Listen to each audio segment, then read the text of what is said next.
Just because you have no experience doesn't mean that your CV should be empty.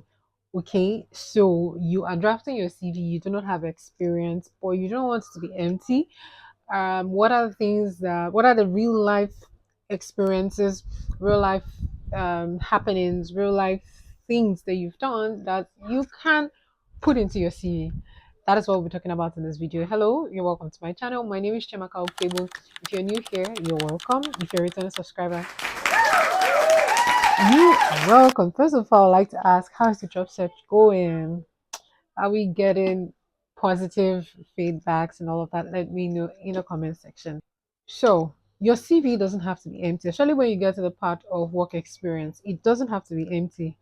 I'll give you a list of things that, off the top of my head, I'll give you a list of things, places that you might have done something, some scenarios to sort of guide you. Okay, so these are transferable skills from real life, sort of, that you can use on your CV. You're a human being, you are an element in the society, right? You are important to the society, you're a member of a larger body, and the only thing you've done is not to apply for jobs. You're a functioning part of the society, of the community. So there are other aspects of your life, other things that you've done that you can introduce into your CV. I'll tell you for a start what hiring managers are looking for, especially for entry level, away from maybe relatable experience, would be your leadership skills, your leadership quality, your ability to learn. Are you innovative? Are you a dynamic and flexible human being? All those kind of things, right? So here are places and things to consider before work that could help you, that could help guide you in your work experience. So you go to church. Maybe that's if you're religious, right? So if you're religious, you go to church, you go to mosque, wherever it is that there's a gathering of people. Do you belong to a society? Are you the secretary? Are you the president? Have you organized? The more important thing is, even, have you organized an event for that association, for that organization? That is something you can put on your CV. Yes, you can. So thing is, you're starting out, you don't need to put like 4, 5, 6, 7 events. No. What you can do is put at least one just to show, right? Just put one to show. Are you a member of a committee? Say in your church, the youths visited um, the prison, a correctional center, and donated items, led people to Christ, and you organized that event. You could craft that in such a way that, or you belong to the welfare group, the social whatever group, you craft that in such a way that there is a notable outcome. So you have that led to, so you don't even need to write it as proper job description. You could just give a general description of what that role is. Let's take, for example, you work as maybe church admin, keeping records or something. You could put that as the name of the church administrative assistant or whatever, and then you write out the description of what you do underneath. Okay, same thing. Have you ever volunteered at an event? If you volunteered at an event, so I would say, for all these things, if you're someone who is still in school, you're still in the university, this is an eye opener for you to also pick up some of those roles and not just idle, not just live your life like, don't worry, when we get to that bridge we'll cross over. You have to take charge. So I'm saying events like volunteering events. So all these events you see, those people who sit at the front to do registration, people who protocol logistics, social media, right? Those are volunteers. It's mostly an unpaid event. You just volunteer and maybe be given a certificate. So if you've done any of those things, you could write the name of the body, and you could write the description what you did, and then in brackets you could put it as volunteering option. That's absolutely fine. What you're trying to do is to indicate that you're not just idle, you've done some sort of things. Now, growing up, we used to have, I don't know if they still do all of those things, brand merchandisers. So brand merchandisers, okay, they still do. You know, when you go to supermarkets and you see, what brand should I use? Maybe Chivita, or I think Nestle does that a lot. Yeah, Nestle. So they're bringing out a new brand, and then there's someone there asking you to come and buy, come and taste. Those people you're seeing there, some of them are in the university. I have done something like that. I did that for UAC, and it wasn't my CV for like the longest time, maybe up until last year or 2 years ago. It was on my CV. So they're called brand merchandisers. You could pull that, you could change that, you could reward that to sales, and yeah, so craft that information, that job description to say that you helped in the drove penetration of product into new markets. Yeah, thereby driving product adoption by, see the way I've worded it. What you've done is to sell, push. So you also have things around branding. There's so many things you've done. You just need a perfect way to brand that stuff. A very good thing I would tell you is use ChatGPT. Yeah. So whatever you're doing now, even if it's in a church, word it anyhow on ChatGPT and ask it to create a work experience based off this for you. And see the way ChatGPT will craft your CV, craft that work experience and put it together for you. So I'm saying necessarily that if you are not doing some of these things, that'll be a good time to not just be idle in church, in the group, in school, not just be idle. That'll be a time to like um pick up something, right? Pick up something, pick up a role and become active. So even if it is that you've you are the so if you're an international student watching this and you were maybe the PR or president of an international students association, you could also have that on your CV. Whatever events has been organized, you must. I want to think of a situation where you'll be so docile that you've not done anything, like nothing, absolutely nothing. Be it in church, be it organized an event. The thing with CV is that you just need enough information for you to be able to defend. It is not about the it's not about what you put on your CV, it's about your ability to defend that thing on your CV so that you don't get there and you are like a liar. Also, another thing to consider is, are you running a business currently as you're in school, maybe outside of school? Your business has a name, okay? Yes, your business has a name and you are doing something for that business. Craft, pack. See, CV is all about packaging. Let's not start from there. It's all about how well you and I can be doing the same job, even as an experienced hire. And when we craft our CV, it will look like you were reporting to me. Yeah, when they read both CVs or you're junior to me, meanwhile we're on the same level, right? So it's all about how you word it, how you craft it, how you present it. It's all about packaging.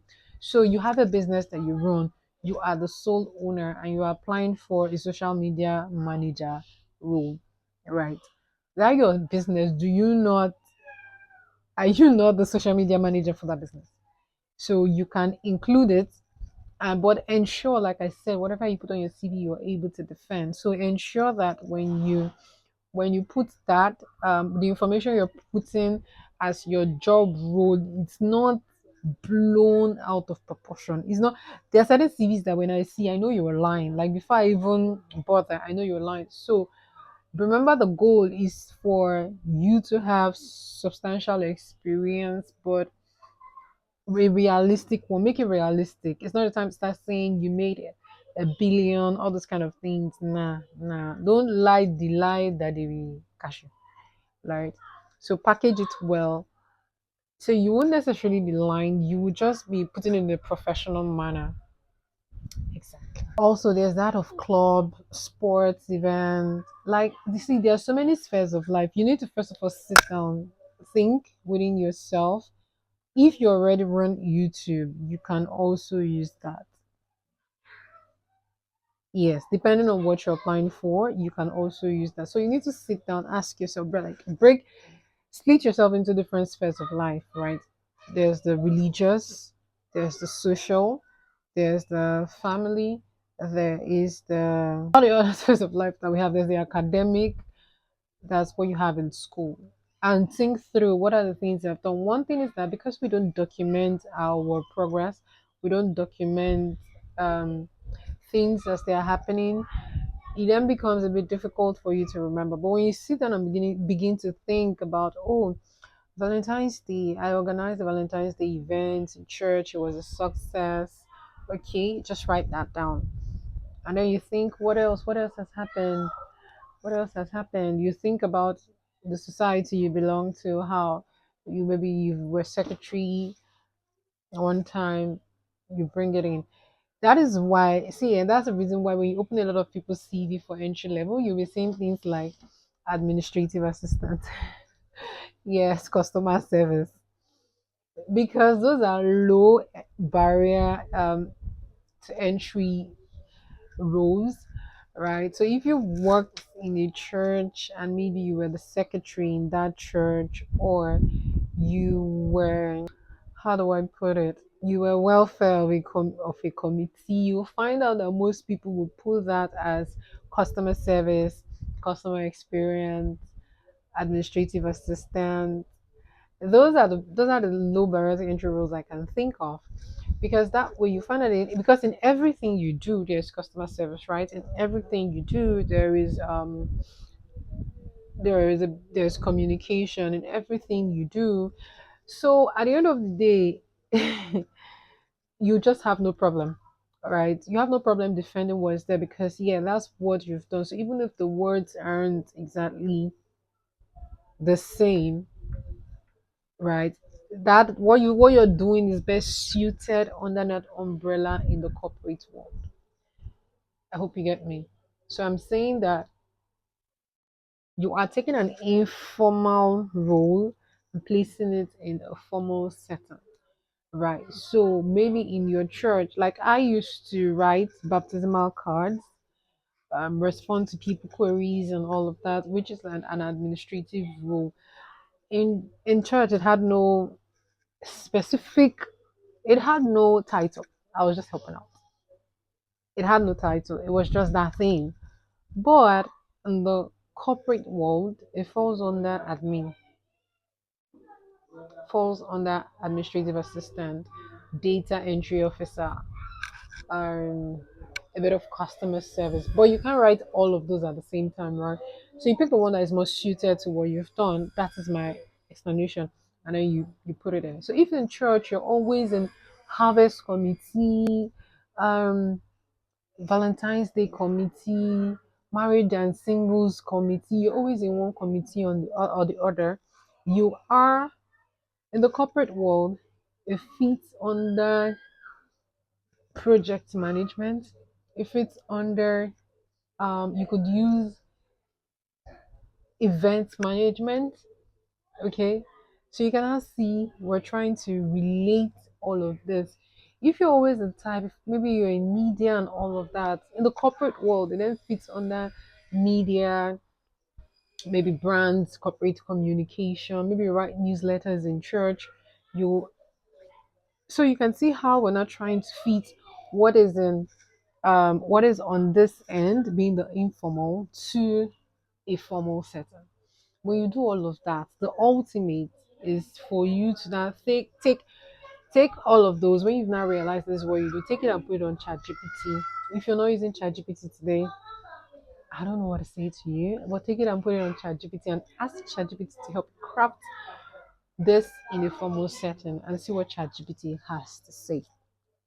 Okay, so yeah, that's it. Just because you do not have proper formal working experience does not mean that things in your normal life do not relate to things in your um things in the formal environment. Now, please, it doesn't mean that you should overhype yourself. It doesn't mean that you should take it out of context. It doesn't mean that you should stretch it, because you want to be moderate with these things, which why I say just one is fine, right? And you could have one on that experience depending on if it's within all these things I mentioned, customer service and all of that. You can do that. If you've led a role, like then you can put that, you can create a space on that leadership and volunteer and put that there.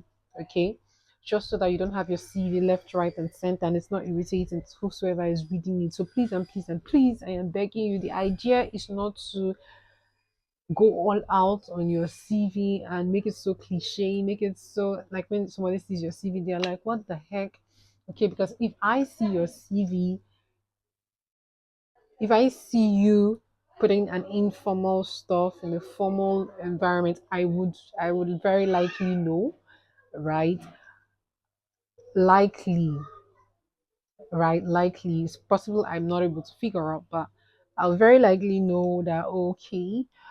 But then again, if it's just one, it's fine. But when you start putting two, three, no. But if it's things like brand merchandising, that's absolutely fine. If it's customer service, admin, yes, if you've done the number you've done, you can include them. Well, I'm saying things like maybe you've planned an event, you've done this, you can bundle them and put them under volunteer or event plan. But if you're somebody who doesn't have experience, at all, but you work in the church, you work in school, those are the people I'm not referring to, as you can just bundle one and put under experience. I hope I'm communicating this the right way. Please don't go out and say Chamaka advised you to do the wrong thing. I'm repeating it again. Do not make your what's it called? Do not make it cliche. Do not make it irritating. Okay, okay. All right, guys. Thank you so much for watching. My name is Chamaka Okebi. If you have any questions, leave in the comment section.